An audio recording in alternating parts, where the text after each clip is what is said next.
चल एक इंजीनियरिंग की स्टूडेंट है, उससे बोला गया है कि एक मॉडल बनाना है जो कि सिलेंडर शेप का है। तो कुछ इस तरीके का मॉडल उसको बनाना है। इस सिलिंड्रिकल शेप के ऊपर एक कोनिकल शेप बनाना है और नीचे भी एक कोनिकल शेप बनाना है, कुछ इस तरीके से, by using a thin aluminium sheet. तो इसके बाद हमको ये दिया है कि diameter of the model is 3 centimetre. Diameter is 3 centimetre मतलब यहाँ से यहाँ तक 3 सेंटीमीटर है। इसके बाद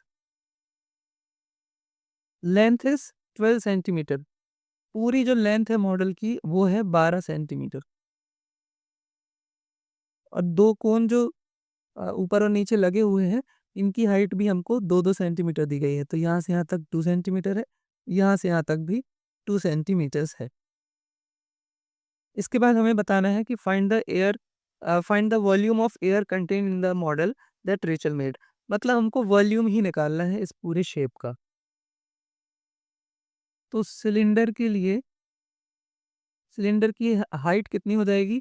टोटल मॉडल की हाइट है 12 सेंटीमीटर, ऊपर वाले कोन की हाइट है 2 सेंटीमीटर, नीचे वाले की है 2 सेंटीमीटर। तो सिलेंडर की हाइट कितनी हो जाएगी? 12 में से ऊपर वाला 2 घटाएँगे तो 10 और नीचे वाला 2 घटाएँगे तो 8। तो 8 सेंटीमीटर हो जाएगी सिलेंडर की हाइट। इसको हम H1 बोल देते हैं। और सिलेंडर की रेडियस कितनी हो जाएगी? डायमीटर है 3, तो रेडियस हो जाएगी 3/2 सेंटीमीटर। इसी तरह कोनिकल पार्ट वाले के लिए भी हम लिख लेते हैं। कोन जो है, दोनों कोन सेम ही है, तो उनकी हाइट को हम H2 लिख लेते हैं।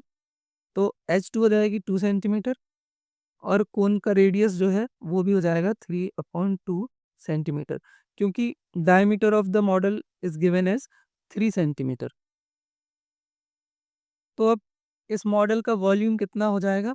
इस मॉडल का वॉल्यूम हो जाएगा सिलेंडर का वॉल्यूम प्लस ऊपर वाले कोन का वॉल्यूम और प्लस नीचे वाले कोन का वॉल्यूम।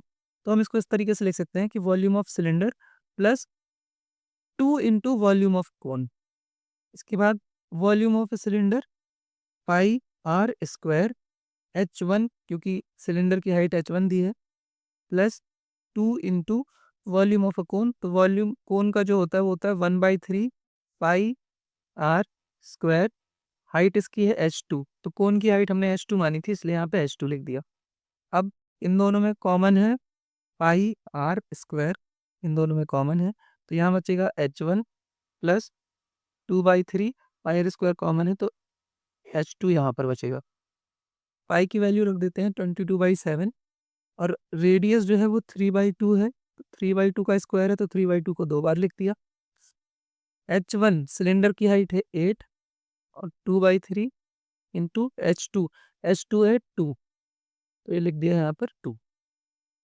इसको फर्दर सॉल्व करते हैं, ये 11 बार सॉल्व हो जाएगा यहाँ पे।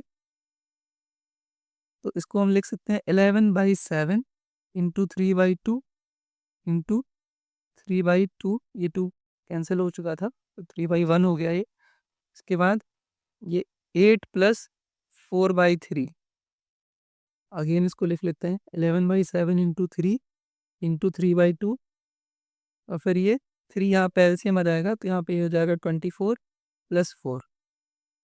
इसको यहाँ पर बगल में सॉल्व कर लेते हैं, तो यहाँ पर हम लिख सकते हैं 11/7 इंटू 3 इंटू 3/2 और फिर 24 प्लस 4, ये हो गया 28/3। अब इस 3 से इस 3 को कैंसिल कर देते हैं, ये 7 28 को डिवाइड करेगा 4 बार, तो फिर अब ये 2 से ये 2 भी कैंसिल 2 टाइम्स, तो 3 इंटू 6, 6 इंटू 11, 66 सेंटीमीटर क्यूब जो है ये इस पूरे मॉडल का वॉल्यूम आएगा। और इस मॉडल के अंदर 66 सेंटीमीटर क्यूब एयर प्रेजेंट होगी। So this is the answer.